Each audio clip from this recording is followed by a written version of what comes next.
Hey, what's up, guys? Your boy Win Games here, and today I have an updated Magical Musketeer deck profile for April 2021. I fixed up a few things. The side is very different. Main deck not so much, but I do have a few more inclusions, and I'll explain my reasoning behind it. Also, I did put some things in the extra deck as well. So overall, I did do a few changes just based on the format, and I'd like to just bring this on with it. So let's just get straight into it. Starting with the monsters, we have 3 cast bar. Uh, Search and zero the entire deck, almost the entire deck for your archetype. During the player's turn, you can activate Magical Musketeers spell and traps from your hand. And when spell trap is activated, add a musket card. So you can also search a monster for follow up if you know your hand is stacked. For the 3 Starfire, it's a special summon from the deck. So I mean, if they ash this, then you can just do it in your turn again. So even better. We are playing 3 Kid Brave. I just love the draw power in this deck. So I think 3 Kid Brave is good enough. So I think you discard one, a musket card, and draw 2 cards. So I mean, it's good. More utilities. You play 2 Dock for recovery. I would find myself having a loop with Desperado and Cross Domination. So I negate one, I add the pop, and then I pop, and then I add the negate for the follow up turn. So I always never really run out of cards. So it's a really good loop as well. And then you're playing 1 Wild, 1 Calamity. Wild shuffles everything back, and then Calamity dresses up from the graveyard. So those are the most key parts for your grind game. I mean, of course, they are the worst ones going second. So you're never trying to have these all the time in your hand or in the field. It's more when you really want them and you want to see them. Alright. And for my boss monster, I'm playing 3 Alpha, 3 Phantasme, and the 1 Pinkertops. Alpha and Pinkertops is pretty much the same monster. However, 1 pops, 1 bounces. So you have an inherent out to Dragoon as well. All you have to do is just bait out. Phantasma, you can every deck is gonna link summon. Normal Alistair, link it to Artemis. Secure Gardener, link Rebo with Dinos. Dragon Link is link summoning for spam. And all other road decks like Heroes and all those other decks, they do link summon. So Phantasma is even better. Also, if you, it's like Pot of Prosperity. So if you don't see a Musk in your opening hand and your next 2 or 3 cards, you're gonna open it. So you're already seeing 7 cards in your hand, and then you draw, so that's 8. So it's almost like a 5th or 4th out of your deck, depending on your numbers. And Pinkertops inherit special summon, so it's even better. So you can summon out Alpha and Pinkertops in the same turn. So it's even better as well. So you get a bunch of big beaters. That's it for the monsters. For the spells, we're playing 3 Cross Domination. It is your inherent negate, and change attack and defense to 0. So good OTK is with Phantasme and Cross Domination. Cross Domination allows you to make sure your opponent gets even more damage than before. Also, it's more of a defense. 3 talents. I'm not playing droplets. Talents is the best expensive card you can have in this deck. Out of what I call the big 3 between droplets, talents, and lightning storm, talents is the only playable one. Droplets, it's good. However, you do have to neg your hand sometimes, and you never really have a monster to make sure your opponent can't respond with monster effects. And with lightning storm, you need to control face-up monsters on the field. You can't control anything face up. So talents is where you have to punish your opponent. Also, a logic I like to use is with max. If they read max, they will ash it. So talents will punish them by if you're trying to add spells and traps, you're gonna end up drawing into those. or the hand knowledge. If you know you already have spells and traps, you know what to stop the next turn or the following turn, so it's even better. We're playing 2 ties and 2 desires for my 2-ups. Ties is good because people are not playing ties. I'm baffled by it, because if you are going first, they see that you can break boards, but you can't. If you go normal pass, they're gonna kaiju you, and they're gonna end you, or they're going to like dragoon or something like that. So you don't have much disruption if they just get rid of that lone monster. And ties brings up like 2 other monsters, so you end up plussing during their turn as well, which I don't get why people aren't playing ties. Ties is one of the best go first and go second, because if they see the potential threat of you spamming bodies on the board, then they will negate this with Dragoon. They'll negate it with Mecha Ball. They'll negate it with any other cards as well. So now you can just pop off all of a sudden, and then that makes it even harder for your opponent to stop. And Desires is good, just more generic draw power. It's good as well. And off for my 1-ups, I'm playing the 1 Callback Grave, the 1 Upstart, and the 1 Harpy Spellduster. So as you guys can see, I did cut Droplet as well. Droplet has good synergy with this deck, but not as good enough, because I never find myself negating monster effects by sending a monster, which is pretty baffling. Harpy Spellduster, if you're trying to play Lightning Storm, you shouldn't. As I previously explained, Harpy Spellduster is even better because you need your opponent to have a field to play the game. So you can't just go normal, Special Starfire, and then pass. You just can't do that. You want to summon out as many monsters as you can, and then after you summon out your monsters, then Harpy Spellduster them, gain that plus. So you have a way to clear the back row and summon out all these monsters. And Upstart Goblin, it's a draw card, honestly. That's even better. As for the traps, I'm playing 3 Desperado now. I did find myself banishing 2 with Desires. The risk might be that I'm drawing 2 in my opening hand, but with the 3rd does come up. Actually, in the late grind game, the 3rd does come up, so you can get rid of other monsters that are very problematic for you. We're playing the 2 Last Stand, the 2 Dancing Needle. Last Stand is a counter trap, and Dancing Needle is better as the banish as well. So I think that these cards are very good, just good generic interruptions in your opponent's turn. So that makes it even good as well. And for last, playing Phoenix Steel and Crooked Crown.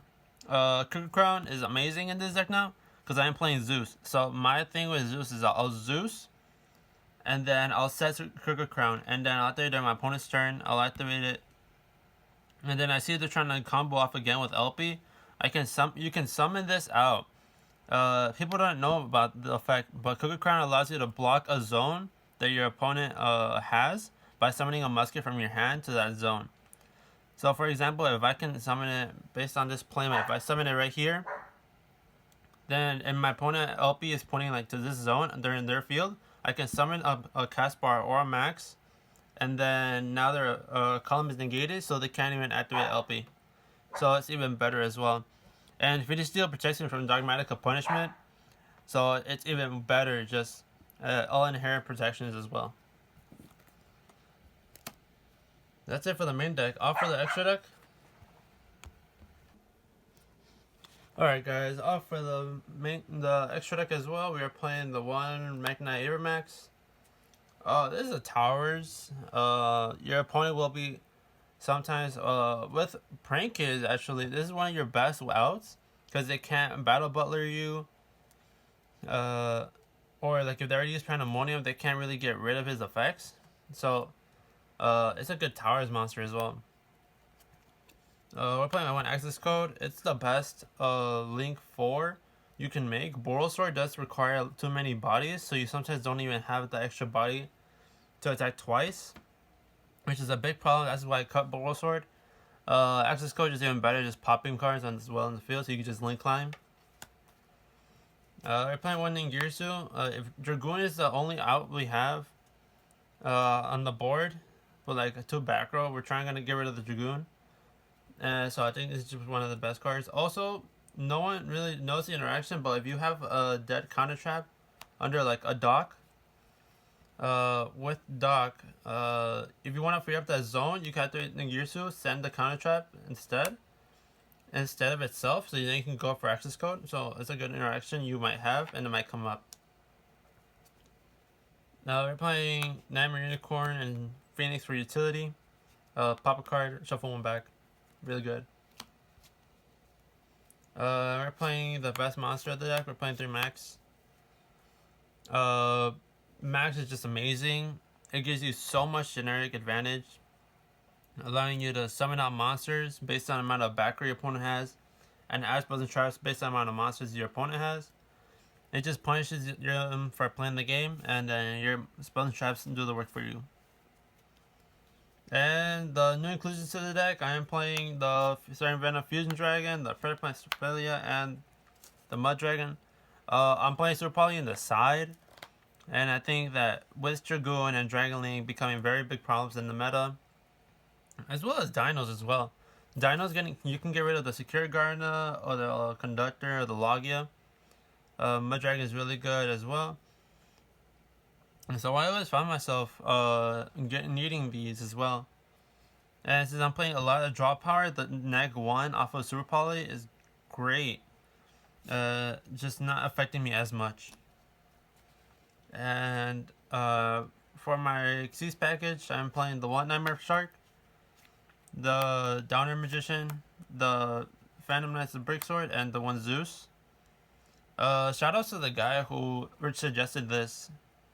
Number 47 in the comment section. Guys, you guys should be doing that. Suggest me cards. You'll probably end up in the deck profile as well. But with Nightmare Shark, it's the only one that did not do. It has one effect, but it's the second effect we're worried about. So once per turn, you can attach one Xyz material to this card, and then target one monster. So one water monster. So you're gonna target itself. You can control, and then the monster can attack directly, and all the other ones can attack.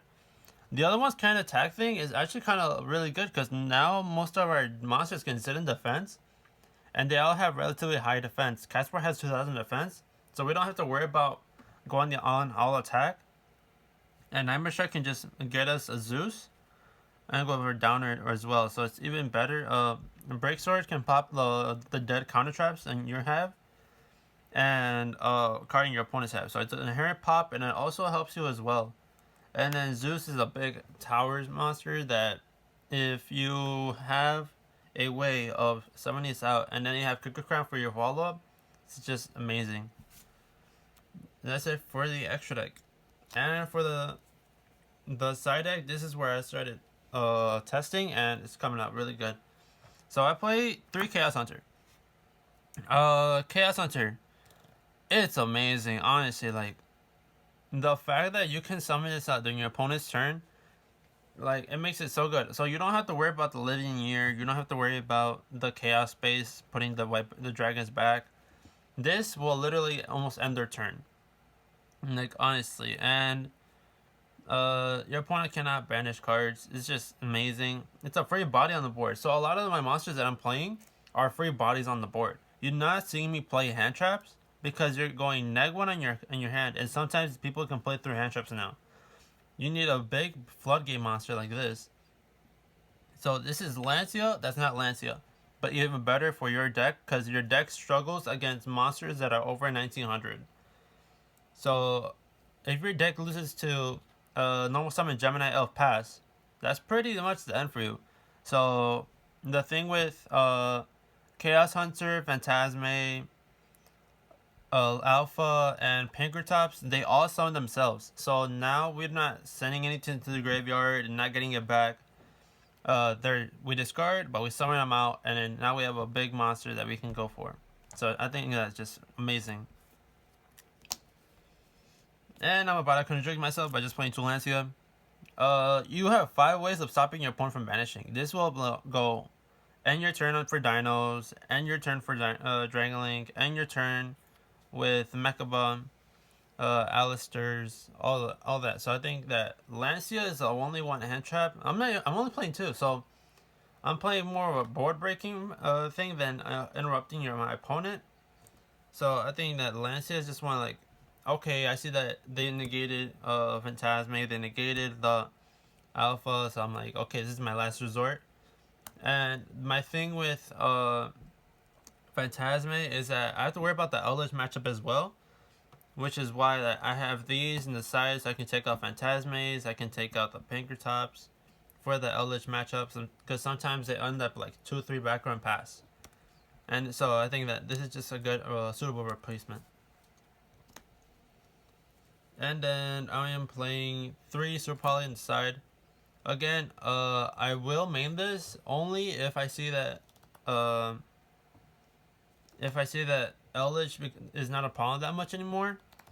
But Super Poly is one of those cards where you'll lose to Virtual World if you have this in your main deck. You'll lose to other decks that you will not be revolving around, like Heroes or other cards as well, like decks that you don't really know, like Prank Kids as well. Like, how do you out Prank Kids with Super Poly if you're not playing Rocket Ride? So Super Poly is iffy card, so I think that in the side is perfectly fine.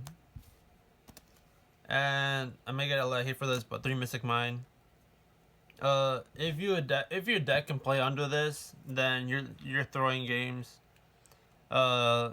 A single Mystic Mine will just probably end your opponent's duel, like with Drytrons.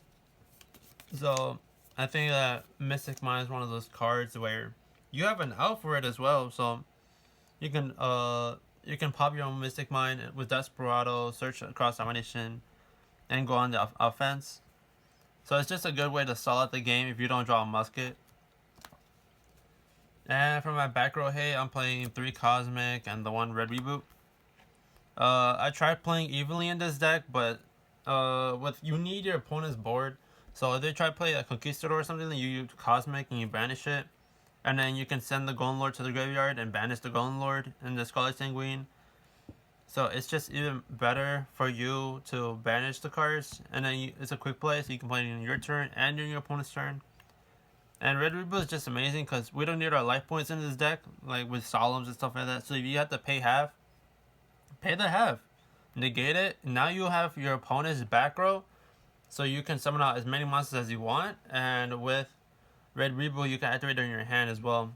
And it's a counter trap. So they try to do Judgment on your last hand, you chain Red Reboot, you summon this out, and then you have 2 pluses if you have 2 monsters on the field. But guys, that's it for the deck profile. Make sure to like, comment, share, and subscribe. I have my Discord now, so I'll be leaving it the comment section below.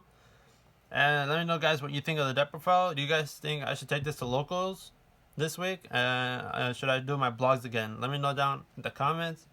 And I'll be seeing you guys in the next one.